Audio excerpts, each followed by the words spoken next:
Yun mga kabatang, piniprepare na natin yung ating mga ingredients para na sa ganoon bukas ay tayo ready na tayo sa pagluluto.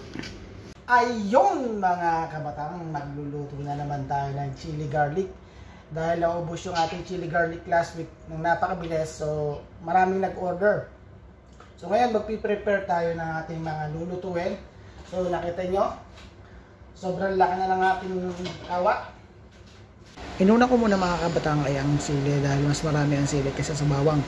Kasi alam niyo naman yung volume ng sili, ampaw, hindi siya solid katulad ng bawang. Kaya yan o, mas marami, dalawang tray ang aking nagawang sili. Kasi nga 3.5 kilo yan lahat-lahat. Ayan, kitang-kita nyo naman o.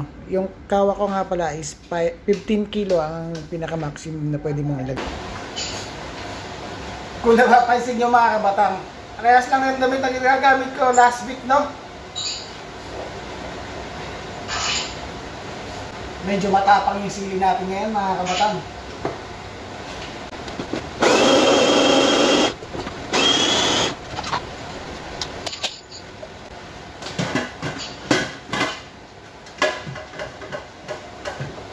Bawang naman tayo.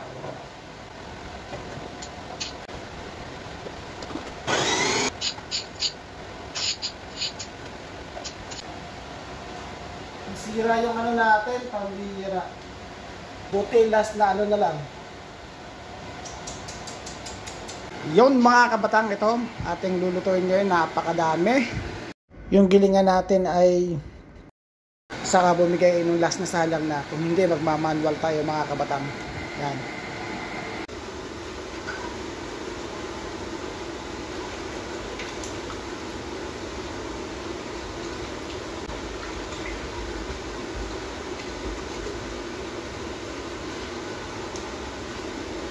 So yung 5 litro ay inilahat na natin.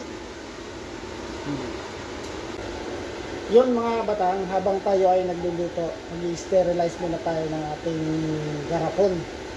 Ang sa ganoon, maging maganda yung ating chili garlic at tumagal. Ang duration nga pala ng ating chili garlic, approximately 6 months talagang. Tested na namin yan nung nagawa kami.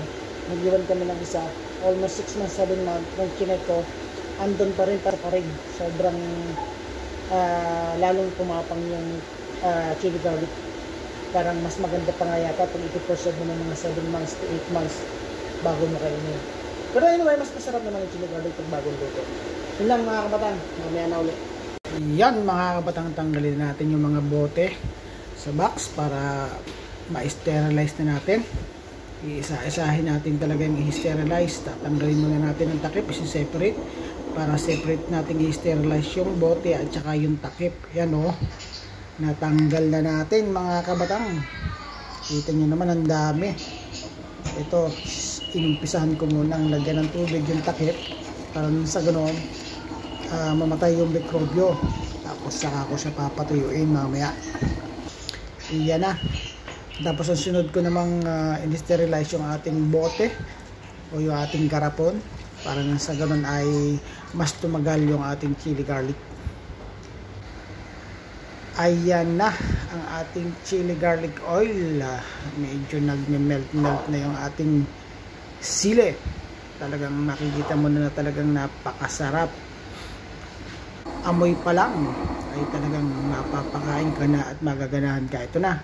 Pagkatapos ko siyang i-sterilize, nilagyan ko siya ng electric fan para nang sa ganun ay mas mabilis siyang matuyo. Ayan. Ito na. Sa kalagitnaan na tayo ng ating pagluluto. Ito na nga mga kabatang, kung makikita nyo. Tapos na tayo at ipinapak na natin. Isa-isa, napakahirap lang talagang gawin kasi mag-isa lang ako. Pero okay lang yun at ako naman nag-enjoy habang ako ay gumagawa. Dahil alam ko naman na marami din namang nasisiyahan at marami din namang talagang nasasarapan sa ating chili garlic oil. Kaya yan, talagang sinisil ko siya ng mas maigi, pinupunasan ko para nang sa ganon hindi siya magmukhang madumi. Isa-isahin natin talaga. Matrabaho lang talaga mga kabatang, pero ganun talaga.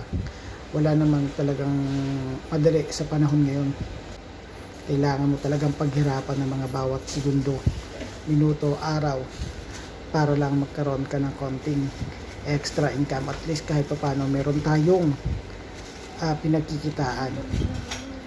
Yan o, matagal na proseso, talagang nilalagyan ko pa yan mga kabatang ng plastic isa-isa bago ko siya i-deliver sa ating mga client, para na sa ganun ay safe na safe. Yan mga kabatang, ilalagay muna at ipapak muna natin sa isang box para na sa ganun kahit pa paano hindi takaw space dun sa loob natin at hindi nakakalat, para pag may mga nag-order, kukuha na lang natin sa box. Yun mga kabatang, natapos na tayo. Medyo pagod tayo. So wala lang siyempre nilinis pa natin yung sili, garlic, hinimay natin yung garlic, tapos sinanitize pa natin yung mga botelya natin. Pero okay lang, sulit naman mga kabatang. So di-deliver na natin mamayang gabi sa mga suki dyan. Wait lang kayo. Bye bye!